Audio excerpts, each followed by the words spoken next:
Hi నమస్తే, నేను మీ Swathi. Welcome back to my channel Swathi vlogs.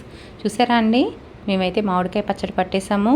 మీరు అందరూ పట్టేశారా? మామిడికాయ పచ్చడి సంవత్సరం అంతా నిలవ ఉంటుంది, అస్సలు బూజు రాదు. చాలా బాగా పక్కా కొలతలతో అయితే మీకు నేను మామిడికాయ పచ్చడి చూపిస్తాను. అందరికీ వస్తుంది, కాకపోతే ఒక్కొక్కరిది ఒక్కొక్క పద్ధతి ఉంటుంది కదా. నేను ఏ విధంగా పెట్టాను ఒకసారి చూసేయండి. 30 మామిడికాయలు అయితే తీసుకున్నాము. వాటిని శుభ్రంగా కడిగేసుకుని ముక్కలు అయితే కట్ చేసుకుని ఎండలో అయితే ఆరబోసుకున్నాము. అలాగే కల్లుప్పు, ఆవాలు, మెంతులు, ఎల్లుల్లిపాయ ఎన్ని ఎక్కువ వేసుకుంటే అంత బాగుంటుందండి. మేము కేజీ వెల్లుల్లిపాయలు అయితే వేసుకున్నాము. కొలత చూపిస్తాను.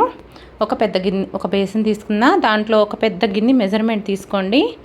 ఈ గిన్నెతో నాకు 5 గిన్నెలు అయితే వచ్చినాయి. ఇలా తీసుకోండి, ఒక గిన్నె ఏదో ఒకటి లోటా కానీ ఉన్నా ఒక 5 అయితే వచ్చినాయి. ఒక పెద్ద గిన్నెలో అయితే వేసుకుంటున్నా అండి. వేసుకుని ఆయిల్ అయితే వేసేసుకుంటున్నాను. నాంతా ఉంటుంది.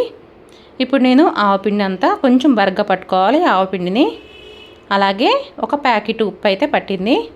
కల్లుప్పు తీసుకున్నాను. 1 కేజీ కారం అయితే కరెక్ట్గా పట్టిందండి 30 మామిడికాయలకి. అలాగే కొన్ని మెంతులు, కొంచెం మెంతుపిండి, అలాగే ఎల్లుల్లిపాయలు ఎక్కువ వేసుకోండి, చాలా టేస్టీగా ఉంటుంది. ఇలా వేసుకోవడం వల్ల నేనైతే ఇలా కలుపుకుంటున్నాను మొత్తం అంతా. కొంచెం పసుపు వేసుకుని చక్కగా కలిపేసుకుని ఒక బకెట్ అనేది తీసుకుంటున్నాను. కొంచెం ఆయిల్ వేసేసుకుని అడుగున ఇప్పుడు ఆయిల్లో మునిగి ఉన్నాయి కదా, వీటన్నిటిని కొంచెం కొంచెంగా కలుపుకుంటా కారాన్ని ఇందులో వేసుకుంటున్నా. అలా కుదరలేదని నేను ఒక పెద్ద గిన్నె తీసుకుని మొత్తం అంతా కలుపుకుని వేసుకుంటున్నాను. చూసారా? అలాగే కొంచెం వెల్లుల్లిపాయలు ఉంచుకోండి. కొంచెం మిక్సీ పట్టేసుకుని వేసుకుందామంటే మంచి స్మెల్ వస్తుంది, చాలా టేస్టీగా కూడా ఉంటుంది పచ్చడి. చూసారా? ఇట్లాగా 3వ రోజు అయితే ఇలా కలుపుకున్నాను. ఇలా కలిపేసుకుని ఉప్పు కారం సరిపోతే వేసుకోవచ్చు. చాలా ఈజీగా కూడాను చేసుకోవచ్చు అండి మామిడికాయ పచ్చడి. కాకపోతే కొంతమందికి వస్తుంది, కొంతమంది రాదు కదా. బ్యాచిలర్స్, కొత్తగా పెళ్ళైన వాళ్ళు ఉంటారు కదా, వాళ్ళకు కూడా రావాలి కదా.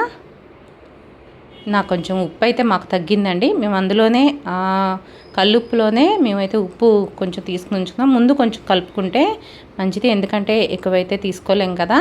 తక్కువైతే చక్కగా కలుపుకోవచ్చు. మళ్ళీ నచ్చిందా అండి? నచ్చితే లైక్ చేయండి, షేర్ చేయండి, సబ్స్క్రైబ్ చేసుకోవడం మర్చిపోకండి.